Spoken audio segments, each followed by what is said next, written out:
Assalamualaikum warahmatullahi wabarakatuh. Guys, hari ini saya mau bercerita tentang pengalaman saya saat terjadi gempa di Palu tanggal 28 September 2018.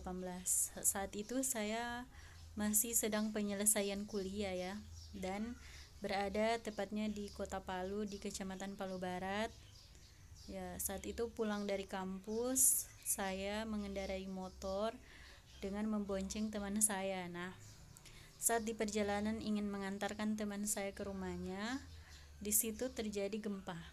Saat itu saya merasa biasa saja ya, tapi kemudian saya lihat kendaraan di depan kami sudah mulai oleng dan kendaraan kami pun oleng, lalu langsung terseret ke sebuah pohon dan langsung menabrak pohon itu. Tapi alhamdulillah karena kuasanya Allah, saya dan teman saya bisa selamat. Hanya saja pada saat itu helm yang saya gunakan itu pecah ya. Jadi helm di belahannya depan helm kacanya itu pecah, dan teman saya ini langsung mengatakan ini gempa. Jadi seperti itu. Kemudian saat saya akan mengantarkan teman saya itu, tiba-tiba langkah kami terhenti dan tidak jadi mengantarkan teman saya karena sudah mendengar beberapa orang yang berteriak tsunami, tsunami, tsunami. Jadi kami langsung membelokkan motor ke arah Bukit Tursina. Ya, jadi ada jalan menuju Bukit Tursina di mana di situ di ketinggian ya, sehingga kami berpikir otomatis tsunami itu tidak akan bisa mencapai bukit itu karena banyak sekali orang yang sudah melarikan diri untuk uh, berada untuk datang ke bukit tersebut.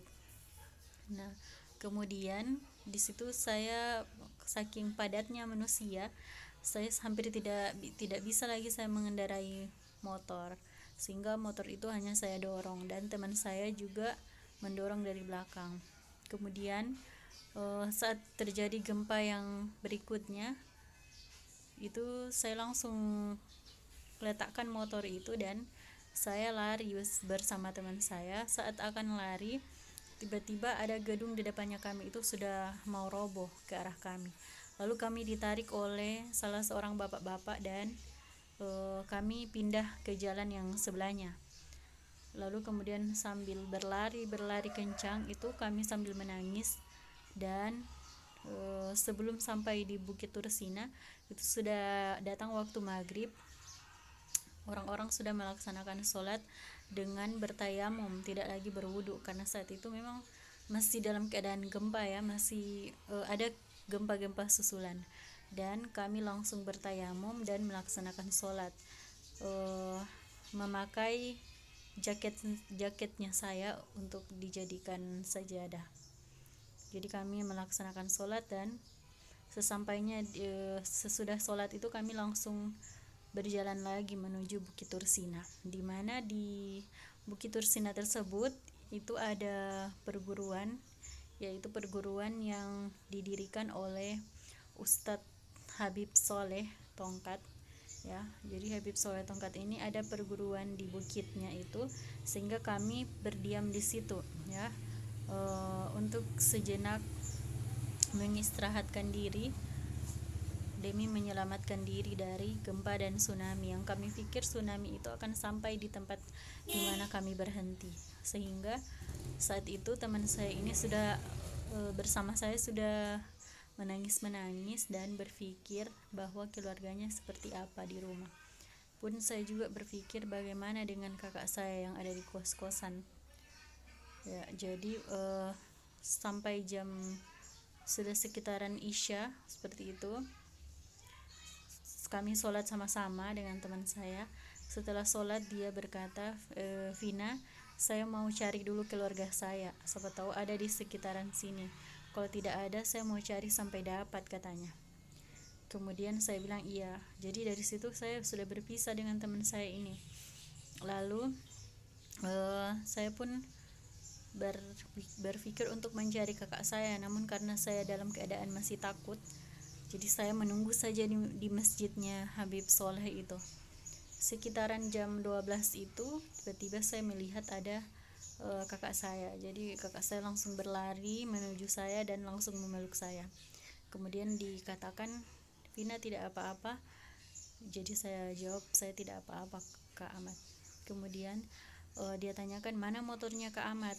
Nah, jadi saya katakan motor itu sudah saya tinggalkan di bawah sana, di jalan yang menuju Bukit Tursina tersebut.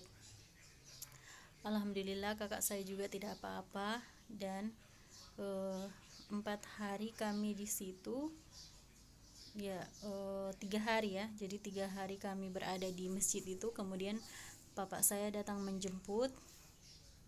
Oh salah, maaf, 2 hari ya, 2 hari kami di situ.